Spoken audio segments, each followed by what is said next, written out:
ಕ್ರಿಸ್ತನಲ್ಲಿ ಪ್ರೀತಿಯುಳ್ಳಂಥ ಸಹೋದರ ಸಹೋದರಿಯರಿಗೆ ರಕ್ಷಕನಾದ ಯೇಸು ಕ್ರಿಸ್ತನ ಪರಿಶುದ್ಧ ನಾಮದಲ್ಲಿ ಶುಭಾಶಯಗಳು.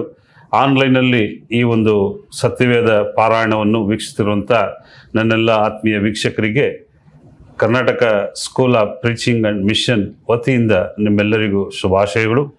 ಕರ್ನಾಟಕ ಸ್ಕೂಲ್ ಆಫ್ ಪ್ರೀಚಿಂಗ್ ಮತ್ತು ಮಿಷನ್ ರವರು ಈ ಒಂದು ಆನ್ಲೈನ್ನಲ್ಲಿ ಸತ್ಯವೇದ ತರಗತಿಗಳನ್ನು ಅಧ್ಯಯನ ಮಾಡುವಂಥ ಒಂದು ಪ್ರಕ್ರಿಯೆಯನ್ನು ಸ್ಥಾಪಿಸಿದ್ದಾರೆ. ಕರ್ನಾಟಕದ ಉದ್ದಗಲಕ್ಕೂ ಕನ್ನಡ ಭಾಷೆಯಲ್ಲಿ ಸತ್ಯವೇದ ಪಾರಾಯಣದ ತರಗತಿಗಳು, ಸತ್ಯವೇದದ ಉದ್ದ, ಆಳ, ಅಗಲ ಇವೆಲ್ಲವನ್ನು ಅರಿತುಕೊಳ್ಳುವ ಹಾಗೆ ಈ ಒಂದು ಕಾರ್ಯಕ್ರಮವನ್ನು ರೂಪಿಸಿಕೊಂಡಿದ್ದಾರೆ.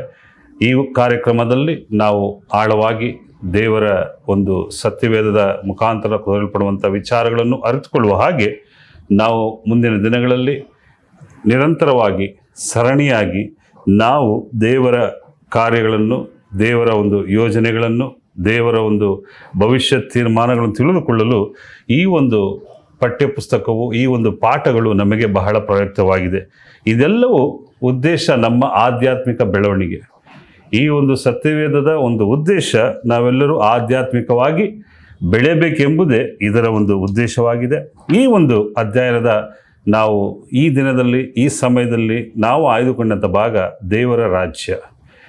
ದೇವರ ರಾಜ್ಯವನ್ನು ಕುರಿತು ಸತ್ಯವೇದವು ಯಾವ ರೀತಿ ಹೇಳುತ್ತದೆ, ದೇವರ ರಾಜ್ಯವನ್ನು ಕುರಿತು ಎಲ್ಲಿಂದ ಎಲ್ಲಿಯವರೆಗೂ ಉಲ್ಲೇಖ ಮಾಡಲ್ಪಟ್ಟಿದೆ, ದೇವರ ರಾಜ್ಯವನ್ನು ಕುರಿತು ಯಾರೆಲ್ಲ ಮಾತನಾಡಿದ್ದಾರೆ ಎಂಬುದನ್ನು ನೋಡಬೇಕಾದರೆ ಯೇಸು ಕ್ರಿಸ್ತನ ಈ ಲೋಕದಲ್ಲಿ ಭೂಮಿಯ ಮೇಲೆ ಬದುಕಿದ್ದ ಕಾಲದಲ್ಲಿ ಆತನ ಒಂದು ಪ್ರಮುಖ ಉದ್ದೇಶವೇ ದೇವರ ರಾಜ್ಯವನ್ನು ತರುವಂಥದ್ದು.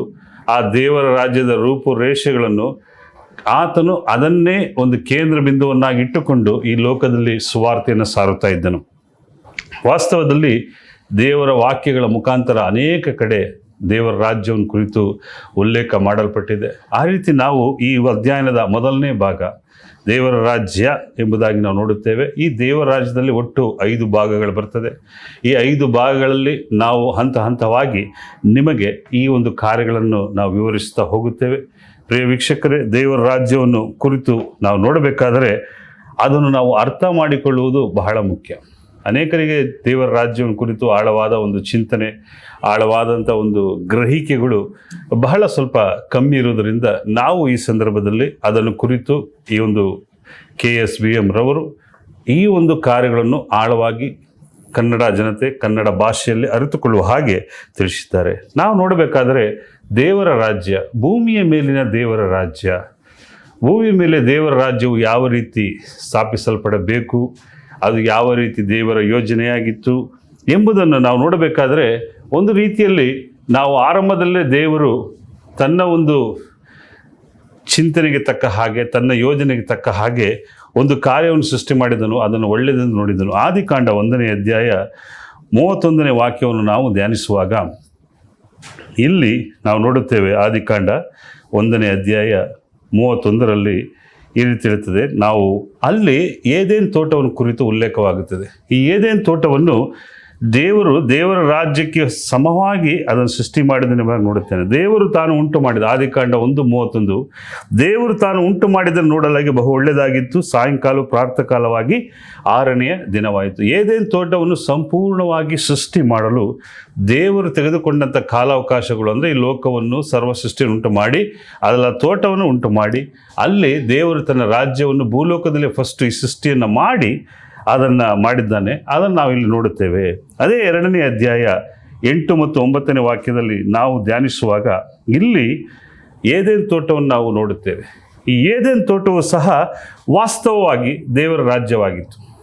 ಏದೇನ್ ತೋಟ ವಾಸ್ತವವಾಗಿ ಅದು ದೇವರ ರಾಜ್ಯಕ್ಕೆ ಹೋಲಿಕೆಯಾಗಿತ್ತು, ಅದು ದೇವರ ರಾಜ್ಯವಾಗಿತ್ತು. ಯಾಕೆಂದರೆ ಆ ಸ್ಥಳದಲ್ಲಿ ಪರಿಶುದ್ಧತೆ ತುಂಬಿತ್ತು. ಆ ಸ್ಥಳದಲ್ಲಿ ದೇವರು ತನ್ನ ಒಂದು ಸಾಯಂಕಾಲ ಪ್ರಾತಃಕಾಲದ ವೇಳೆಯಲ್ಲಿ ದೇವರಲ್ಲಿ ಸಂಚರಿಸಿದ್ದೆಂಬುದಾಗಿ ಸತ್ಯವೇದ ಅನೇಕ ಉಲ್ಲೇಖ ಕೊಡುತ್ತದೆ.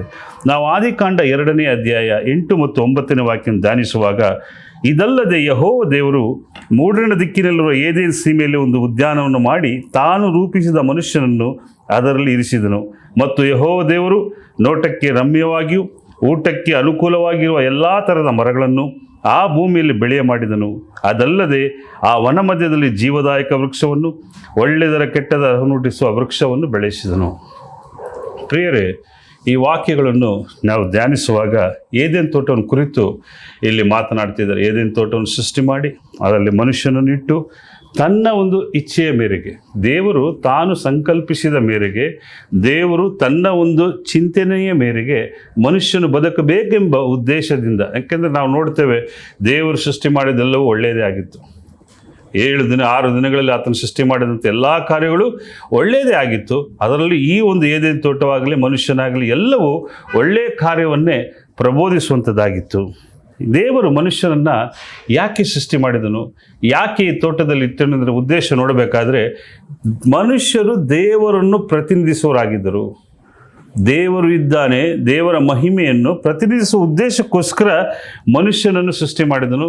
ಮತ್ತು ಈ ಸೃಷ್ಟಿಯನ್ನು ನೋಡಿಕೊಳ್ಳಲು ಸಹ ದೇವರು ಮನುಷ್ಯನನ್ನು ನೇಮಿಸಿದನು. ಇದೇ ಆದಿಕಾಂಡ 2ನೇ ಅಧ್ಯಾಯ 16 ಮತ್ತು 17ನೇ ವಾಕ್ಯದಲ್ಲಿ ನಾವು ಧ್ಯಾನಿಸುವಾಗ, ಇದಲ್ಲದೆ ಯೆಹೋವ ದೇವರು ಆ ಮನುಷ್ಯನಿಗೆ, ನೀನು ತೋಟದಲ್ಲಿರುವ ಎಲ್ಲ ಮರಗಳ ಹಣ್ಣುಗಳನ್ನು ಯಥೇಚ್ಛವಾಗಿ ತಿನ್ನಬಹುದು, ಒಳ್ಳೆಯದರ ಕೆಟ್ಟದರ ಅರ್ಹವನ್ನು ಹುಟ್ಟಿಸುವ ಹಣ್ಣನ್ನು ಮಾತ್ರ ತಿನ್ನಬಾರದು, ತಿಂದದನ್ನು ಸತ್ತೇ ಹೋಗುವಿ ಎಂದು ಹೇಳಿದನು. ಸೊ ಇಲ್ಲಿ ಅನೇಕ ದೇವರ ಒಂದು ಉದ್ಯಾನವನದಲ್ಲಿ ಮನುಷ್ಯನು ಬದುಕಬೇಕಾದರೆ ಅಲ್ಲಿ ದೇವರು ತನ್ನ ಒಂದು ಚಿತ್ತವನ್ನು ಇಟ್ಟಿದ್ದನು. ಇದೇನು ಚಿತ್ತವೆಂದರೆ ಆ ಒಳ್ಳೆಯದು ಕೆಟ್ಟದರ ಅರ್ಹವನ್ನು ಹುಟ್ಟುವಂಥ ಹಣ್ಣನ್ನು ತಿನ್ನಬಾರದು.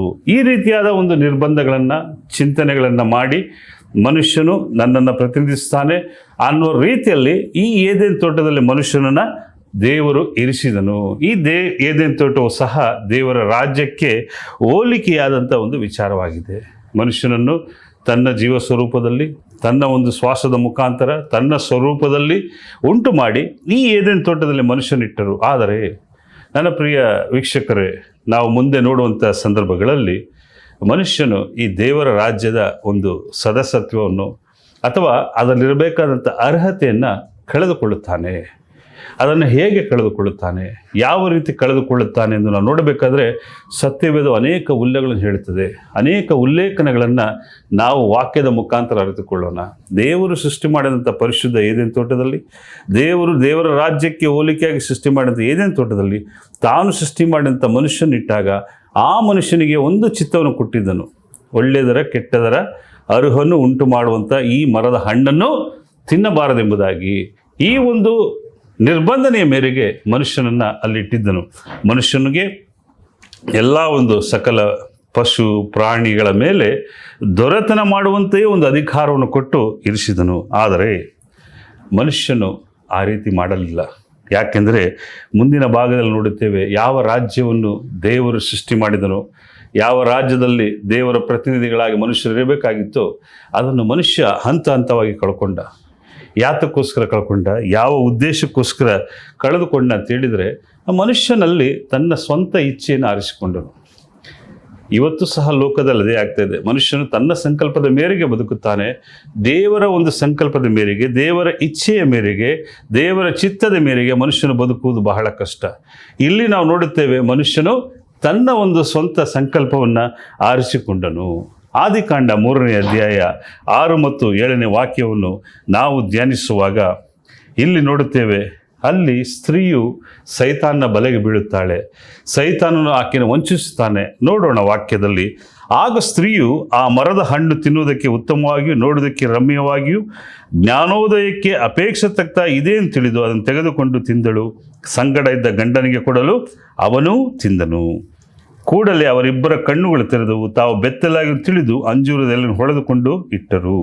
ತರುವಾಯ ಯೆಹೋವ ದೇವರು ಸಂಜೆ ತಂಗಾಳಿಯಲ್ಲಿ ತೋಟದೊಳಗೆ ಸಂಚರಿಸುವಾಗ ಸ್ತ್ರೀ ಪುರುಷರು ಆತನ ಸಪ್ಪನ್ನು ಕೇಳಿ ಆತನಿಗೆ ಕಾಣಿಸಬಾರದು ತೋಟದ ಮರಗಳ ಹಿಂದೆ ಅಡಗಿಕೊಂಡರು.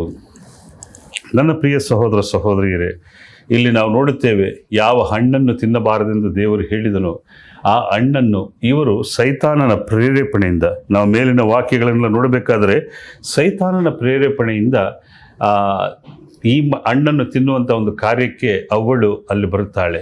ಇಲ್ಲಿ ನಾವು ನೋಡಬೇಕಾದ್ರೆ ಹಣ್ಣನ್ನು ತಿಂದ ತಕ್ಷಣ ಅವರಿಗೆ ಕಣ್ಣುಗಳು ತೆರೆದು, ಅಂದರೆ ಪಾಪ ಅಂದರೆ ಏನು ಎಂಬಂಥ ಕಾರ್ಯವು ಅವರಿಗೆ ಅರ್ಥ ಆಯ್ತು. ಅಲ್ಲಿಗಂಟ ಅವರು ಆ ಸಮಯದವರೆಗೂ ಆ ಹಣ್ಣನ್ನು ತಿನ್ನುವವರೆಗೂ ಅವರು ದೇವ ಸ್ವರೂಪದಲ್ಲಿ, ದೇವರ ಹೋಲಿಕೆಗೆ, ದೇವರ ಒಂದು ಜೀವಶ್ವಾಸದಲ್ಲಿ ಬದುಕುವಂಥ ಜನರು ತಕ್ಷಣ ದೇವರ ಚಿತ್ತವನ್ನು ಮೀರಿದಾಗ, ಆ ಹಣ್ಣನ್ನು ತಿಂದಾಗ ಅವರ ಕಣ್ಣುಗಳು ತೆರೆದವು. ಕಣ್ಣುಗಳು ತೆರೆದವೆಂದರೆ ಅವರಿಗೆ ಪಾಪದ ಅರಿವುಂಟಾಯಿತು.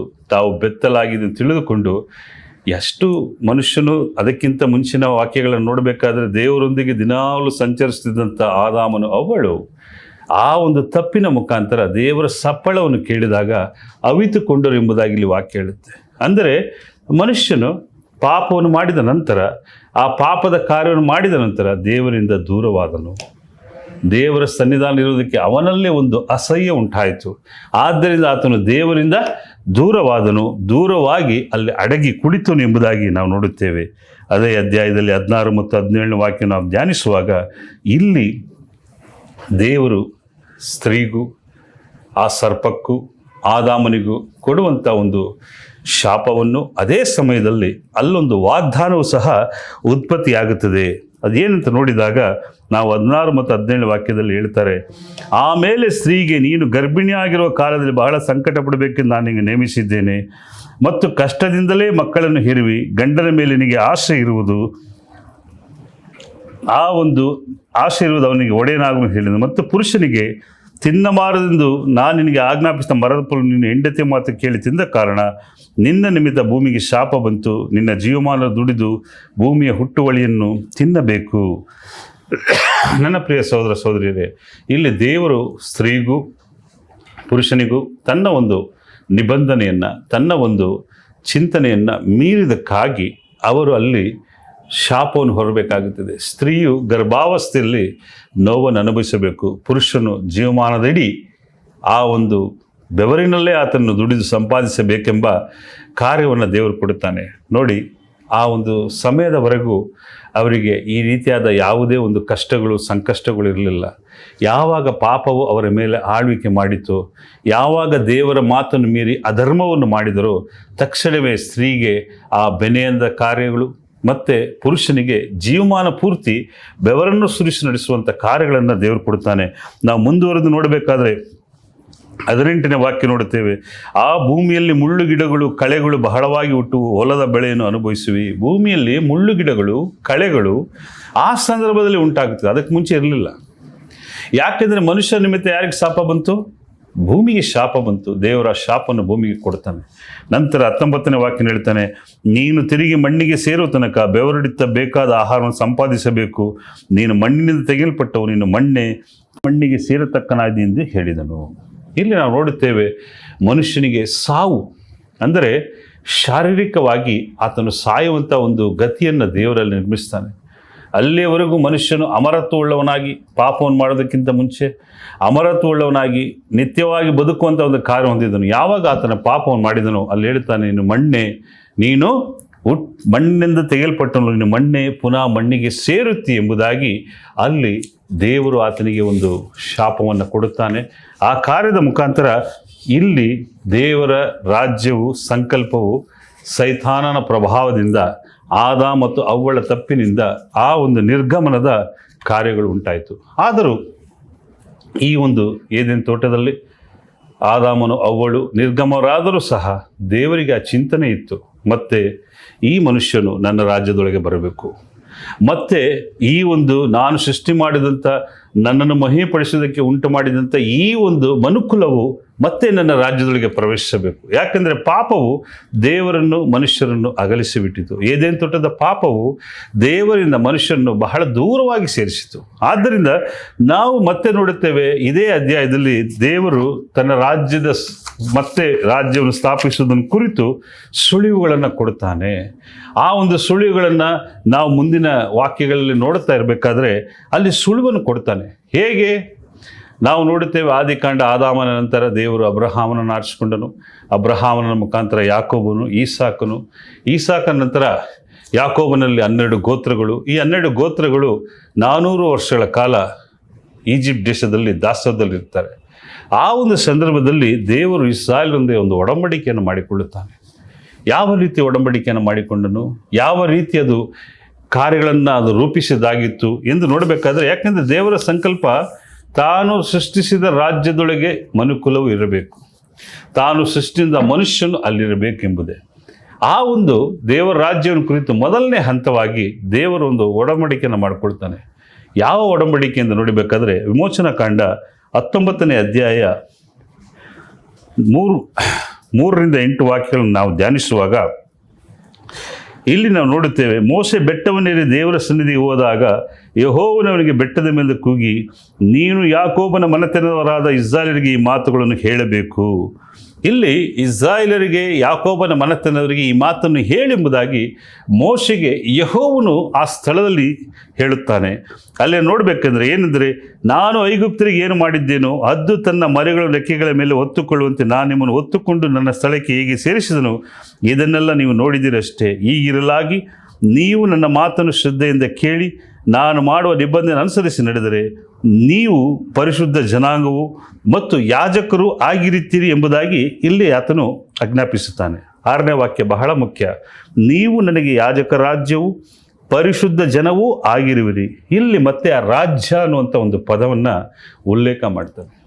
ಈ ಒಂದು ಯಾಜಕ ರಾಜ್ಯವು ಪರಿಶುದ್ಧ ಜನವು, ಈ ರಾಜ್ಯವನ್ನು ಕುರಿತು ಮೊದಲನೇ ಬಾರಿಗಲ್ಲಿ ದೇವರು ಮಾತನಾಡ್ತಾನೆ. ಇದು ಯಾವ ಕಾಲದಲ್ಲಿ ನೆರವೇರುತ್ತೆ? ಇವತ್ತು ಅನೇಕ ಜನರು ಅರ್ಥ ಮಾಡಿಕೊಳ್ಳುವಂಥದ್ದು ಪ್ರಕೃತಿದತ್ತವಾಗಿ ಅನೇಕ ರಾಜರು, ರಾಜ ಮನೆತನಗಳು, ಇವುಗಳ ಚಿಂತನೆ ಆಗಿದೆ. ದೇವರ ಚಿಂತನೆ ಅದಲ್ಲ. ಇಲ್ಲಿ ನಾವು ಮೊದಲನೇ ಭಾಗದಲ್ಲಿದ್ದೇವೆ, ಮೊದಲನೇ ಪಾಠದಲ್ಲಿದ್ದೇವೆ.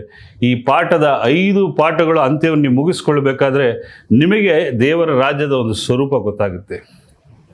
ಮೊದಲನೇ ಹಂತವಾಗಿ ಇಸ್ರಾಯೇಲರ ಬಳಿ ಮಾತನಾಡಬೇಕಾದ್ರೆ ಹೇಳ್ತಾನೆ, ನೀವು ನನಗೆ ಯಾಜಕ ರಾಜ್ಯವೂ ಪರಿಶುದ್ಧ ಜನವೂ ಆಗಿರುವಿರಿ. ನೀವೇ ಇಸ್ರಾಯೇಲಿಗೆ ಹೇಳಬೇಕಾದಂಥ ಮಾತುಗಳು. ಅಲ್ಲಿ ನಾವು 9ನೇ ವಾಕ್ಯದವರೆಗೆ ಧ್ಯಾನಿಸುವಾಗ, 8ನೇ ವಾಕ್ಯವನ್ನು ಧ್ಯಾನಿಸುವಾಗ 8ನೇ ವಾಕ್ಯದಲ್ಲಿ ಜನರೆಲ್ಲರೂ ಯೆಹೋವನನ್ನು ಹೇಳಿದಂತೆಯೇ ಮಾಡುವೆವು ಎಂದು ಒಗ್ಗಟ್ಟಾಗಿ ಪ್ರತ್ಯುತ್ತರ ಕೊಡಲಾಗಿ ಮೋಶೆ ಯೆಹೋವನ ಬಳಿಗೆ ಹೋಗಿ ಅವರ ಮಾತುಗಳನ್ನು ಅವರಿಗೆ ಅರಿಕೆ ಮಾಡಿದನು.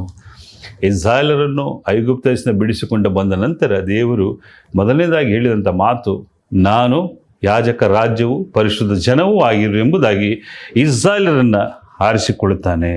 ಅವರನ್ನು ತನ್ನ ಜನರನ್ನಾಗಿ ವಿಧೇಯರನ್ನಾಗಿರಲು ಐಗುಪ್ತ ದೇಶದಿಂದ ಹೊರತಂದನು. ನಮಗೆ ಗೊತ್ತಿದೆ, ಐಗುಪ್ತ ದೇಶದಲ್ಲಿ ತನ್ನ ಒಂದು ಭುಜಬಲ ಪರಾಕ್ರಮದಿಂದ ಯಾವೊಬ್ಬ ಇಸ್ರಾಯೇಲನು ಒಂದು ಕತ್ತಿಯನ್ನು ಬಳಸದೆ, ಯಾವೊಬ್ಬ ಇಸ್ರಾಯೇಲನು ಒಂದು ಕಷ್ಟವೂ ಪಡದೆ ಆ ಒಂದು ಪಾರೋಹನನ ಮಹಾ ಸೈನ್ಯದೆದುರು ದೇವರು ತನ್ನ ಭುಜಬಲವನ್ನು 10 ಮಹತ್ಕಾರ್ಯಗಳನ್ನು ಮಾಡಿ ಕೆಂಪು ಸಮುದ್ರವನ್ನು ಬೇರ್ಪಡಿಸಿ ಅವರಿಗೆ ಆ ಒಂದು ಸ್ಥಳದಿಂದ ವಿಮುಕ್ತಿಗೊಳಿಸಿದನು, ಈಜಿಪ್ಟ್ ದೇಶದಿಂದ ಹೊರಗಡೆ ತಂದನು. ಅದರ ಉದ್ದೇಶ ಅವರನ್ನು ತನ್ನ ರಾಜ್ಯವನ್ನಾಗಿ, ತನ್ನ ಜನರನ್ನಾಗಿ ಆರಿಸಿಕೊಂಡು ಅವರನ್ನು ನಡೆಸುವಂಥದ್ದು.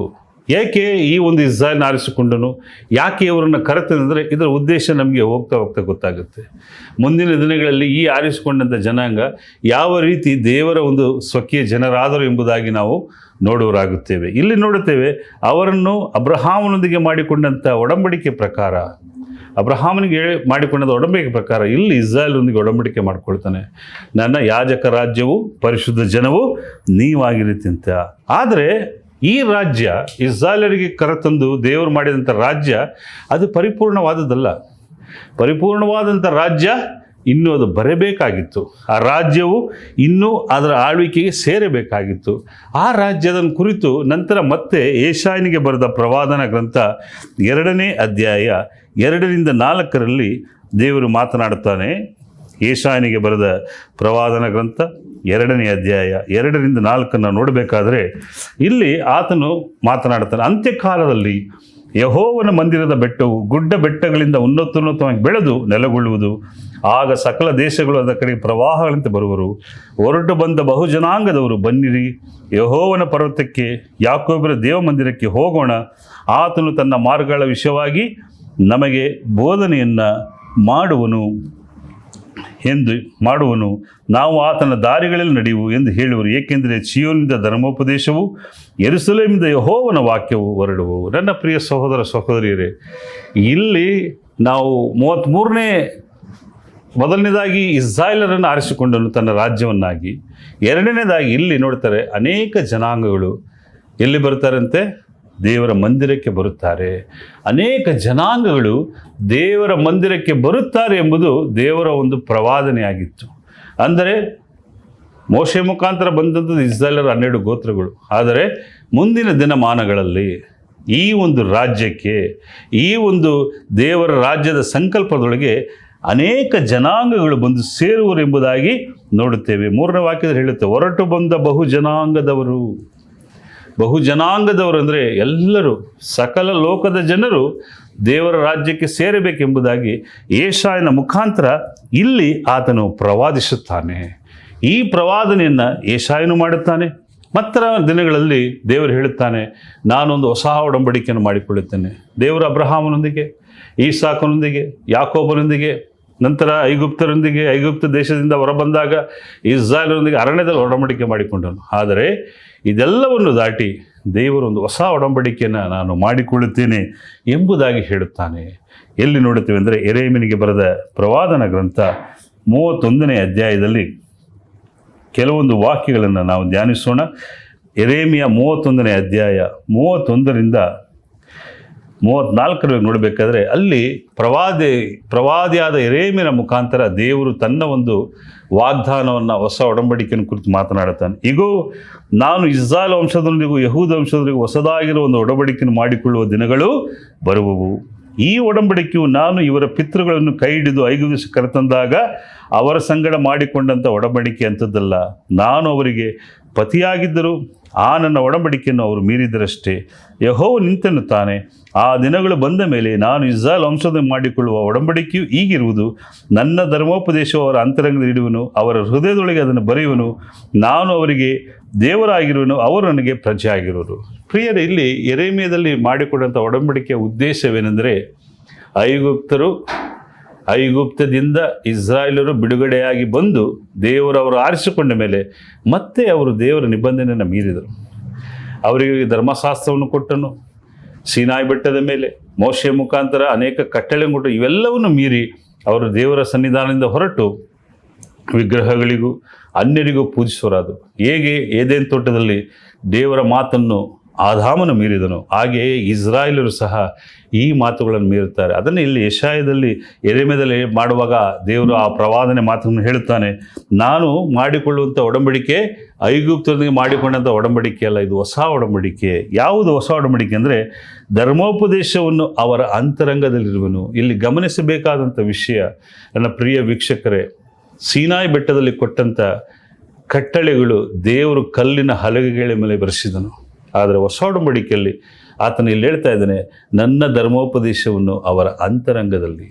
ಇದರ ಅರ್ಥ, ಈ ರಾಜ್ಯವು ಒಂದು ಆತ್ಮೀಕ ರಾಜ್ಯವಾಗಿ, ಅಂದರೆ ಅನೇಕ ಜನರು ಅಂದುಕೊಳ್ಳುವ ಹಾಗೆ ಲೋಕದಲ್ಲಿ ಒಂದು ಅರಸನಾಗಿ ಈ ಭೂಮಿ ಮೇಲಲ್ಲ, ಈ ಭೂಮಿಗೆ ಸಂಬಂಧಪಟ್ಟ ರಾಜ್ಯವಲ್ಲ ಇದು ಪರಲೋಕಕ್ಕೆ ಸಂಬಂಧಪಟ್ಟಂಥ ರಾಜ್ಯ. ಹಳೆಯ ಒಡಂಬಡಿಕೆಯಲ್ಲಿ ಅಂದರೆ ಇಸ್ರಾಯೇಲರಿಗೆ ಕೊಟ್ಟಂಥ ಆ ಆಜ್ಞೆಗಳು ಕಲ್ಲಿನ ಮೇಲಿದ್ದವು. ಇಲ್ಲಿ ಯೆರೆಮೀಯ ಹೇಳ್ತಾನೆ, ನಾನು ಅವರ ಅಂತರಂಗದಲ್ಲಿ ನನ್ನ ಧರ್ಮೋಪದೇಶವನ್ನು ಇಡುವೆನು, ಅವರ ಹೃದಯದೊಳಗೆ ಅದನ್ನು ಬರೆಯುವೆನು. ಇದು ಸಂಪೂರ್ಣವಾಗಿ ಆತ್ಮಿಕ ರಾಜ್ಯವನ್ನು ಕುರಿತು ಇದು ದೇವರು ಕೊಟ್ಟಂಥ ಒಂದು ಪ್ರವಾದನೆ. ಸೊ ದೇವರು ಏದೇನ್ ತೋಟದಿಂದ ಪ್ರಾರಂಭಿಸಿ ಈಗ ಯೆರೆಮೀಯನ ಬಳಿಗೆ ಬಂದು ಮಾತನಾಡಬೇಕಾದರೂ ಸಹ ಅಲ್ಲಿ ತನ್ನ ರಾಜ್ಯವನ್ನು ಕುರಿತು ಮಾತನಾಡುತ್ತಾನೆ.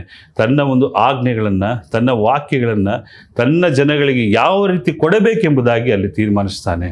ಇದೇ ರಾಜ್ಯವನ್ನು ಕುರಿತು, ಇದೇ ಒಂದು ಹೊಸ ಒಂದು ರಾಜ್ಯವನ್ನು ಕುರಿತು ಯಾರ ಕಾಲದಲ್ಲಿ ಬರುತ್ತದೆ ಎಂಬುದಾಗಿ ದಾನಿಯೇಲನು ಸಹ ಮಾತನಾಡಿದ್ದಾನೆ. ದಾನಿಯೇಲನಿಗೆ ಬರೆದ ಪ್ರವಾದನ ಗ್ರಂಥ ನಾವು ನೋಡಬೇಕಾದ್ರೆ 7ನೇ ಅಧ್ಯಾಯ, ದಾನಿಯೇಲ